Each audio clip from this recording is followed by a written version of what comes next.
What's up guys, Enkiri here, and today we're going to go over my training routine. I get asked by subscribers all the time what my current training routine is, and so last year I decided to start a video series where every few months I go over my current routine and just give a quick analysis of what I'm trying to achieve with it. I haven't made one of these videos in a little while now, but this will be the third edition in the series. If you're interested in the first two editions, I'll link those below in the description so that you can take a look at them. And as always, don't copy this program for yourself. It was written specifically for me based on my training experience, injury history, personal strengths and weaknesses and goals, as well as a work capacity that's been acquired over many years of training. Copying it for yourself will likely result in stagnation at best and injury at worst. If you're interested in a customized training program designed specifically for you and based on your goals, then send me an email at enkiri.elite@gmail.com and I can pass some more information your way.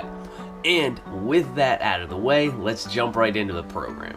So currently, I'm in a little bit of a transitional period with my training. This past week, I actually just made a couple pretty drastic changes with the primary lower body work, where I've shifted the emphasis from slow strength exercises like squats over to more power-based exercises like hang power cleans. But so the program I'm going to show you guys is the one from just prior to me making these changes, because that's the program that I've been running for several consecutive months now. I can make a fourth edition in a few weeks that details the most recent changes to the program though, if people are interested. So anyway, looking at the weekly microcycle as a whole, you can see that there are 6 weekly training sessions, which is pretty typical for me at this point, and the program is broken down into an upper-lower split, which leaves room for 3 upper body training sessions each week and 3 lower body training sessions each week. Additionally, the microcycle is further broken down into primary sessions and secondary sessions in the case of the upper body, or in the case of the lower body, primary sessions and then speed/power or conditioning sessions depending on what my current focus is. So for example, last year I spent a lot of time focusing on conditioning. If you were following me back then, you'll remember that I was doing a lot of loaded carries. So the lower body session in the middle of the week was centered around different varieties and sets and reps and distances of those loaded carries. Lately, however, and currently, I'm focusing more on my sprinting speed and my overall power development. So the carries are out, and instead I'm using that time to get in more jumping work and work on my short distance acceleration capacity. And then every few weeks I'll go out to the track and I'll just have a sprint only day where I get in some longer sprints in the 40 to 60 yard range. And then the 2 periphery sessions on each side of the week are the main training sessions. There are 2 main lower body sessions and 2 main upper body sessions. My primary focus here during the lower body sessions for the past few months has mostly been squatting and resisted sprinting. This is the same program that I used to work my way up to the 405 zombie front squat a couple months ago. So during that time period, I was pushing the squats a lot harder and ramping up to heavier and heavier weights whenever I could, so pretty much every session. After I hit that lift though, I started to take it a little bit easier with the squatting, and from there I just kind of put things into maintenance mode so that I could start to put more effort into some other exercises. The primary focus for the upper body work in recent history has been the Larson press. The first session involves a heavier 5x5 and the second session involves a lighter 5x8 or 5x10. So for each of these sessions, I've been keeping the weight static for 3 to 4 weeks at a time and just focusing on slow and steady quality, adding a rep here and there where I can during the lighter session. I would say that the primary goals of this program were first and foremost as a whole, leg strength. My main overall goal here was the 405 zombie front squat, which is done now, and I've kind of been in limbo since then, which is why I've decided to change things up here and start to pursue other goals now.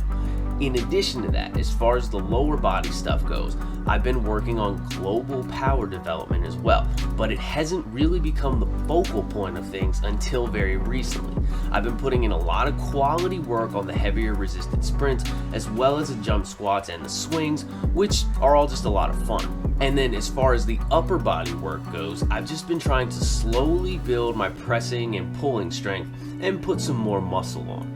The chin-ups here originally started as a rehab protocol for my bicep tendonitis, but they've progressed to putting in some fantastic high quality and heavy volume over these last couple months, and my strength there is in a really great place at the moment because of it.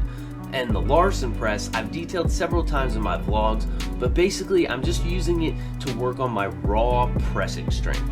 No leg drive, no using any ego-driven weights that I can't actually handle, all along with a very manageable and sustainable progression. It takes a lot of patience, but it's paying off with muscle gains and strength gains.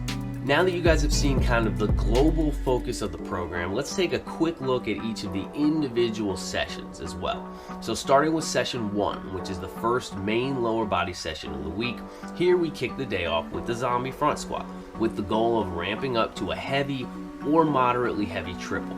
As I mentioned a minute ago, in the last few months I had been pushing these squats really hard to hit that 4-plate PR. That meant working up to a minimum of 350 or 355 pounds for a triple every single session, so at least once but sometimes twice a week. And then on days where that set was solid, I would do another heavier set of 3 reps after that with something in the 365 to 375 pound range. But now that maximum strength isn't as much of a priority, I've dropped these numbers off a little bit. So now the minimum number per session has become 335 for a set of 3, with occasional forays into the 350 or 355 pound range tops. Next, we move into the resisted sprints. I've stopped doing these in the contrast style lately and switched over to using a constant weight for multiple sets in a row instead, usually using the same weight for the entire session, but sometimes starting off a little bit heavier for the first half of the sprints and then dropping down a little bit lighter for the second half. What I do here though is try to stick with the same weight for several weeks in a row and hit small PRs there several times before changing it up. So I was using 135 pounds for probably 2 months here before ratcheting it up to 180 pounds, which I've been using for several weeks now. Being able to time these sprints with the Jaku thing is kind of a game changer for me now, because I can easily and objectively track my progress with these runs over time, as well as intra-session. So if I'm running well according to the clock, I'll do as many as 10 runs here. But if I'm not getting up to max capacity or my times start to drop off, then I'll reduce the number of sets instead. Lastly, we finish up here with the jump squats. These are the same idea as the sprints. I pick a weight and I use it for several months before increasing it. I've talked about this concept in my video called The Biggest Mistake People Make When Training for Power, which is that they're all too eager to increase the weight by too big of a margin and too frequently when training these power type exercises. This shit takes patience to make gains though. You've got to keep things constant and grind away for weeks on end to truly see progress. It's not a readily adaptable trait, so that makes this a slow game. But anyway, so my goal here is to maintain the jump height as best as I can as I continue to increase the weight. So in my last wave, for example, I went from 40 pounds to 50 pounds and then finished up with 60 pounds over the course of several months. And I was able to maintain pretty much the same jump height all the way through, largely due to my patience with increasing the load.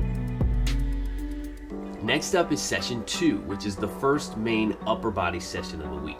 Here we kick things off with the Larson press, which is paired up with some weighted chin-ups. The goal for the Larson press here is just to hit a solid 5x5.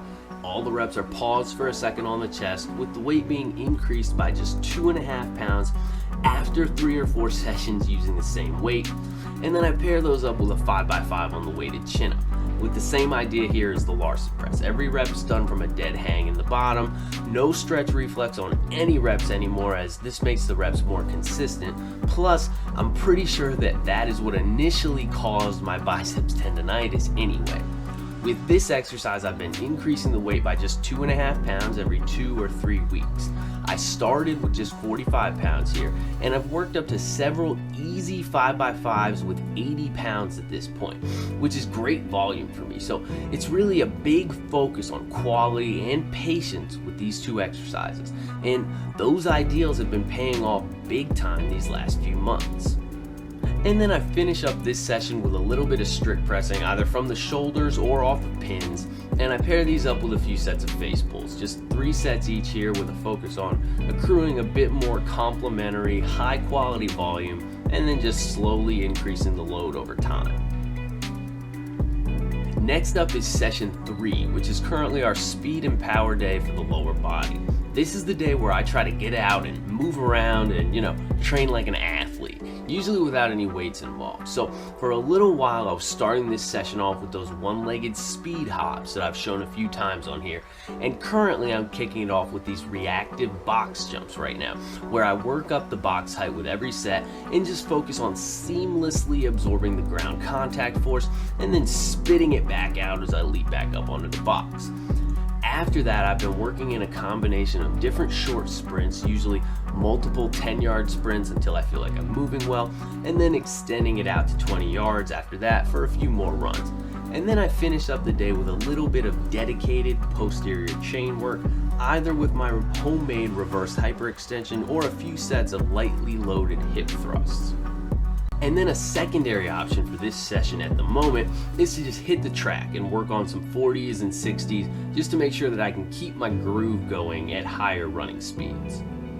Moving on to session 4. This is my secondary upper body session. Here I've mostly been focusing on the weighted dip as of late, but before that I was working on a few sets of 8 to 10 reps with the strict overhead press. But for the dip, I've mostly been using a ramp up style where I work up in sets of 3s or sets of 5s until I get to my heaviest set of the day, and then I take off 30 or 40 pounds from the top and knock out a back down set or 2. Or the other option that I've been utilizing in waves of several weeks in a row is just to warm up to a designated top weight for the day and then do an AMRAP set there and try to hit a rep PR. So recently I hit a rep PR of 9 reps with 135 pounds, and then I think I also managed to do 8 reps with 145 pounds shortly after that, both of which were rep PRs. And then after those AMRAP sets, I'll knock out a few extra descending sets just to get in some extra volume. So I'll do something like remove 20 pounds from the belt with each successive set and try to match the number of reps I did with the top set. And I'll usually do that 3 times for a total of 4 working sets. And these dips are always paired up with the seated cable row, where I just put in 4 or 5 sets and focus on getting in quality volume in the 8 to 12 rep range with tough but manageable weights, and then just slowly increase the weight here by 5 pounds every 3 or 4 or even 5 weeks. So it's pretty basic stuff here. And then moving on to the last 2 sessions of the week, these are the second main lower body and upper body sessions of the week, and these are fairly similar to their counterparts earlier in the week with just a few minor tweaks. For the lower body day, the only real differences are: 1, I have the option of performing a high bar squat instead of a zombie squat if the mood strikes me, but the ramp up pattern remains the same, and the resisted sprints follow the same guidelines as earlier in the week as well. And 2, the weighted jump is replaced with the kettlebell swing, as that provides a more hip dominant power building stimulus as compared to the weighted jump, which is more knee dominant.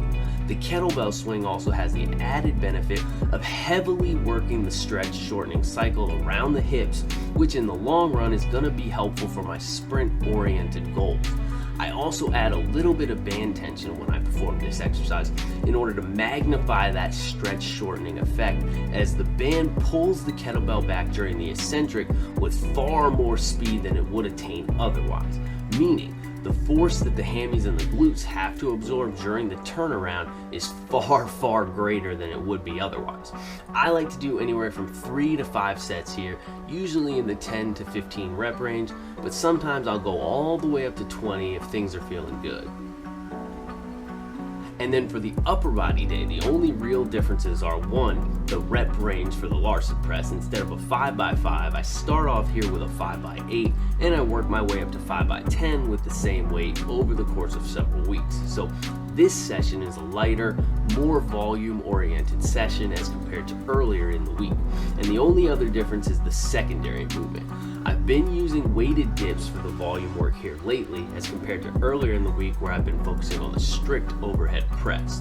The dips here are just a little bit of straight set work. So 3 sets using the same weight and going for 8 to 10 reps with it, and then increasing the weight by 2.5 or 5 pounds every few weeks. And I'll just do that until the movement runs stale, at which point I'll switch it up to a different exercise. Anyway, that is way more detail than I meant to go into, but oh well. There you go, guys. So that's every bit of physical activity that I'm performing at the moment, other than just walking my ass around from point A to point B. There are no shortcuts, just hard work and intelligent programming. So anyway, please be sure to like the video, don't forget to subscribe to my channel, and definitely leave me some love in the comments down below. Keep training hard, and I will catch you guys next time.